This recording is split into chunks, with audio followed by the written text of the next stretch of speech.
So I'm going to introduce Amy now. Amy is our head of conversion rate optimization.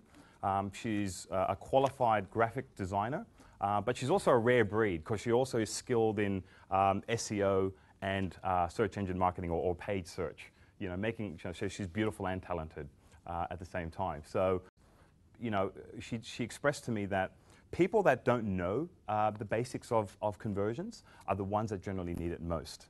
And you know, our vision here at eWeb Market is to bring happiness, success, and fun to everyone we encounter. Around here, we call it HSF.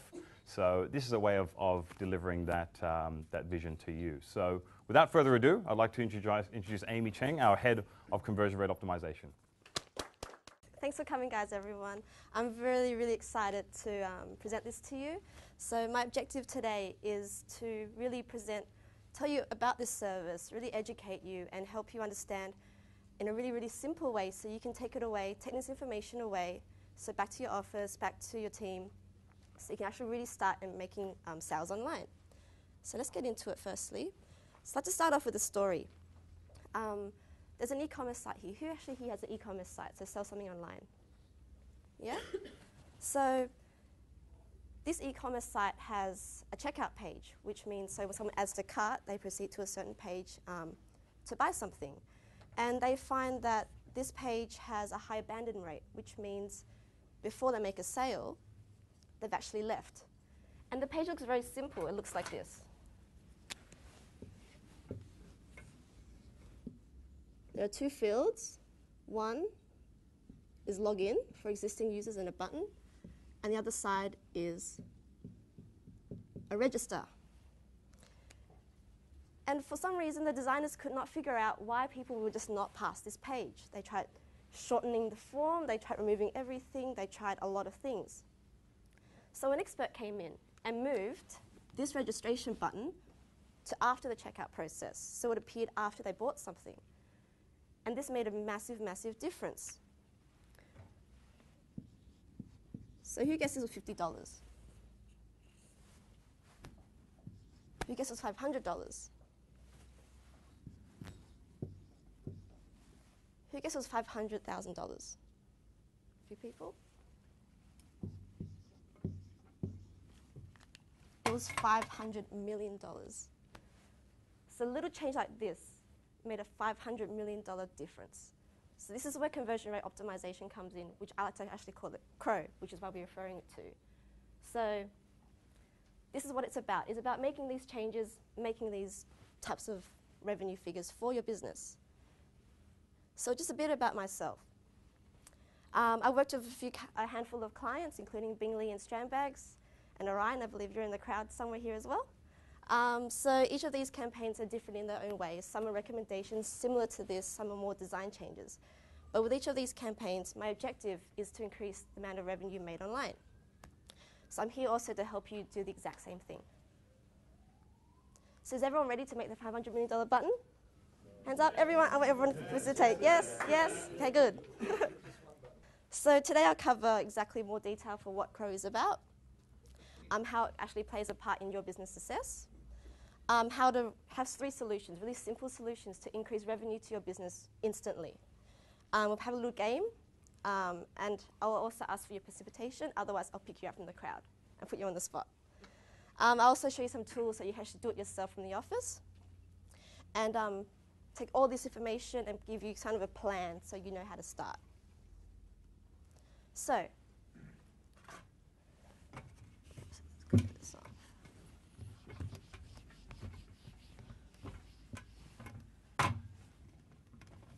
can everyone see? Yeah? Okay. So I like to see yourself, your business, your company,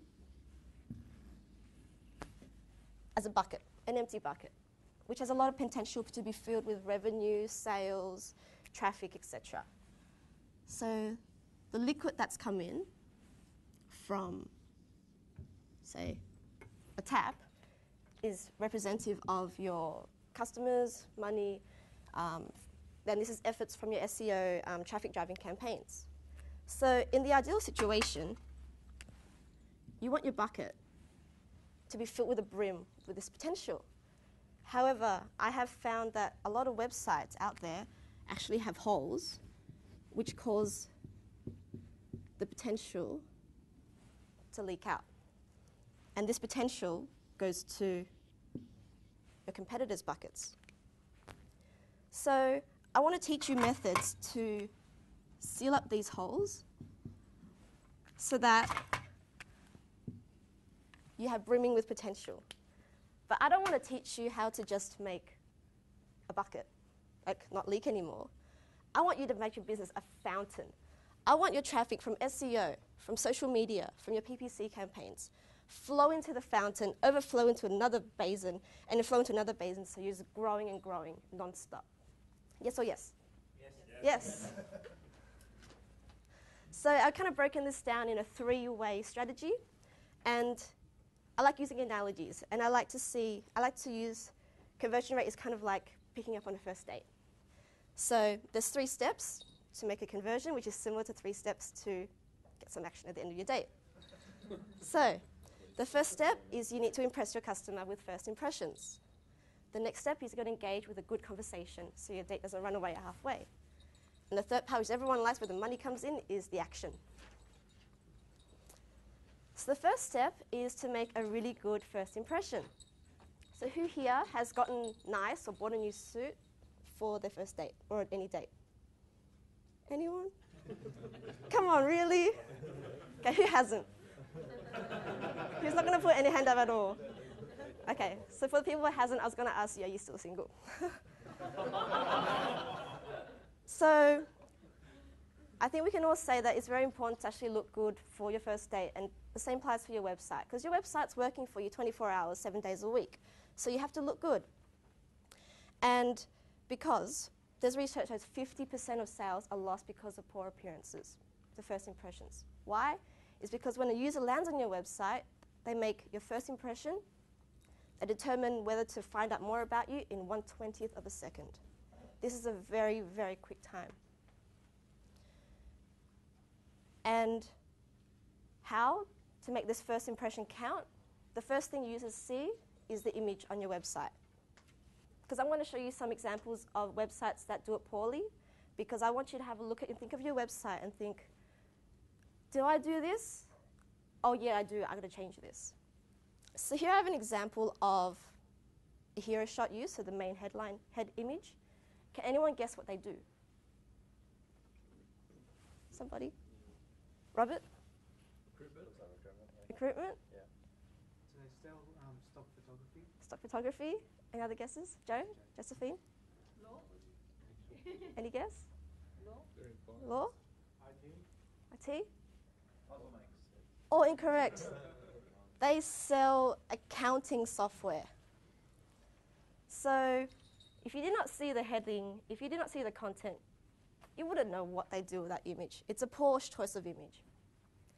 It's generic. It doesn't really relate to anything. And I'd like you to think of your own website right now. If you covered the logo of your website and just looked at the image, think, does it work? If you answered no, you better change it. If you replace your logo with your competitor's logo, ask yourself, does it work?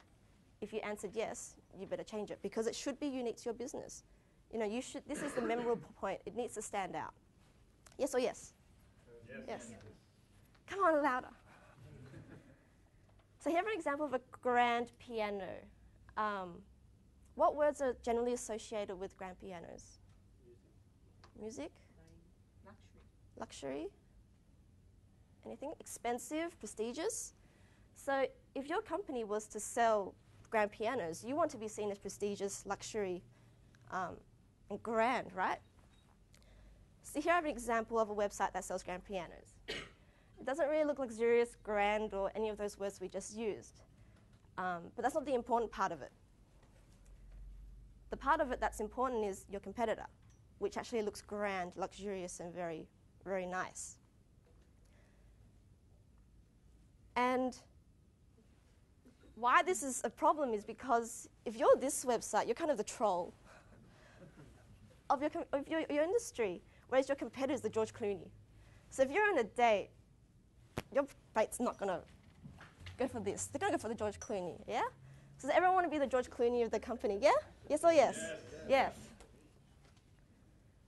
So it's very important just to look at the styling, think, my product is this, this, this. Does my website reflect that? Because if it doesn't, you need to be the George Clooney. Just remember that, okay? The next part, say you are the George Clooney, you've got your date, set for lunch or dinner, and to prevent them from running away, you need to have a good conversation with them.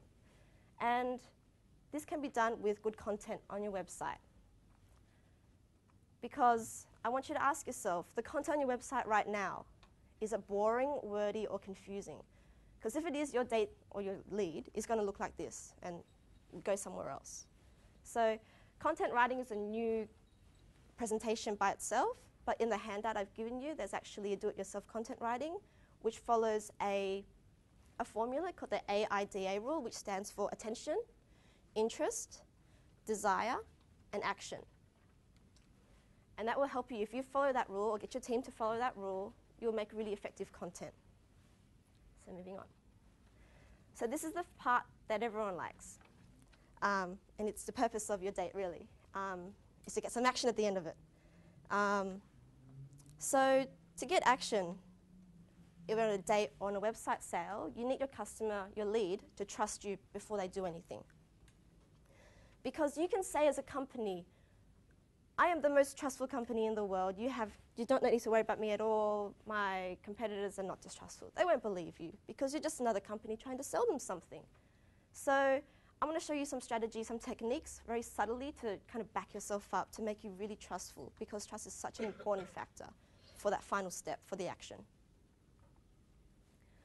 So we have a company here called Crazy Egg, which sells software. And I think most of you in the crowd here actually don't know who Crazy Egg is or what they do. However, in here, they have some listed of some really big logos such as Disney, Sony, Toyota, Virgin, Skype. For a brand that's not really well known, if you display such high credibility logos here, their credibility automatically gets shared with you, which means your credibility automatically gets upped to almost their level. Excellent way to build trust. A second method is using third-party opinions. So in TextMagic here, they replace SMS solutions over here with a 5-star rating review. Doing so actually increased their conversion rate by 84%, just by showing one review. Because third-party opinions is just so powerful.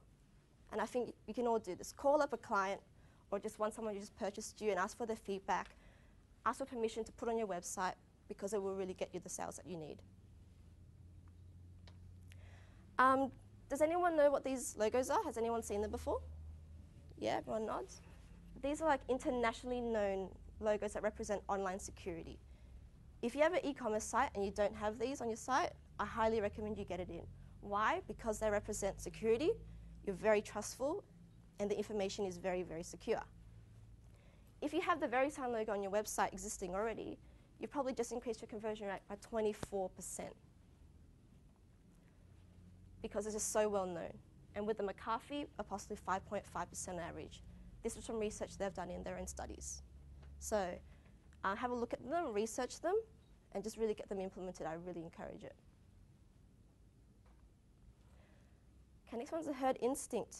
Hands up who here has done something stupid or something they normally would not do because their friends have done it. Yeah. Why? Because it's basic human nature. Everyone has a herd instinct because it's our basic human nature to survive by following crowds because it's safe. So here Mozilla have used or taken advantage of the herd instinct by displaying how many times it's been downloaded. For a person looking for a download and thinking, should I download this program? Well, 500 million people have. Sure, why not? So use these numbers to really play a part. I know not everyone can use 500 million downloads or users or whatever in your business. However, you can also use things like, we've had 10 years of experience. We've had 17,000 fans on our Facebook. We've just celebrated our 2 millionth customer. I reckon anyone can actually look back in their website and think, yeah, I can do that. So think back to your business right now. Think, is there any number that you can use to really display proudly on your website? Because your leads will really trust you because of it. So just putting it all together, Here's an example of a landing page and how to remember if you have all the elements that are correct in your landing page or meet best practices is to look at your landing page as kind of yourself, how you present yourself on a first date. So you have your image here, which is kind of your appearance, your outfit, might be your hair, your new suit, your glasses, shoes, you know, anything. So have a hero shot. And you can also do this by through video, which Robert will talk about later on. You've got your clear and direct headline, which is like your pickup line. You know, it's nice and catchy, it's very direct, it's to the point, it kind of draws them in. You've got your content, which is your conversation topic. So make sure it's engaging, it's not confusing, wordy, or boring. And build on the trust factors through case studies and third-party logos. They're like your wingmen that say, yeah, this guy's good. And of course, you need the call to action to tell people what to do. It's kind of your action to move into kiss if you're on a date. So does everyone remember what the first one is? Noel. Appearance. Yeah, good appearances make good first impressions. Second one.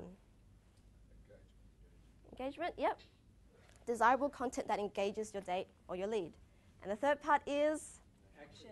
Yeah, trust to get action. Everyone remembers that one. So a final part I'd like to cover with you is that making assumptions about your target market will slap you in the face really hard.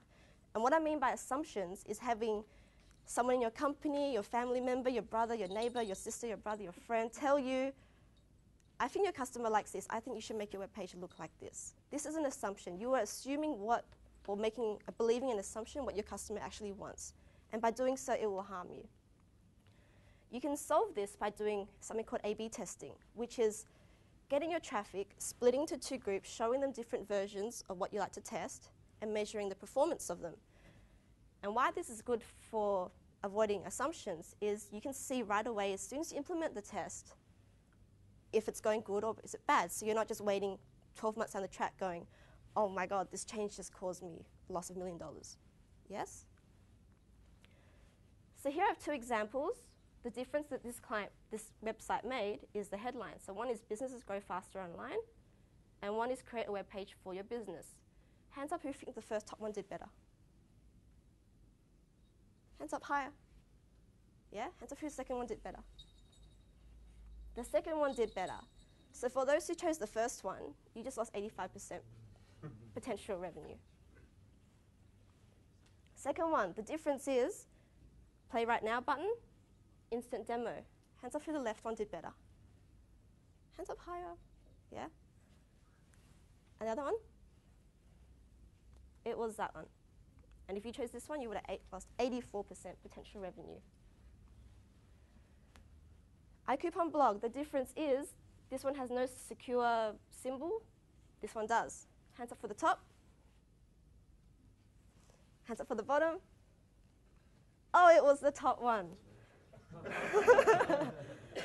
So I think you're wondering, wait a minute, you just taught me a lot about secure logos and I should get one done. How come this one had such a massive, massive increase of 400%? Well, remember how I said third-party opinions count? This is not a third party. This is something that your product designer did in Photoshop. It's not trustful, it's actually fake trust. Your users can pick this up. They're not as dumb as you think they are. So if you're going to be trustful and you need to show it, do it right. You know, don't take a shortcut because that's a massive, massive potential that you've just lost. And final one for a landing page, which, left one? There's no real difference in, it's just layouts. So who thinks the left one did better? Who thinks the right one? Oh, it was the left one.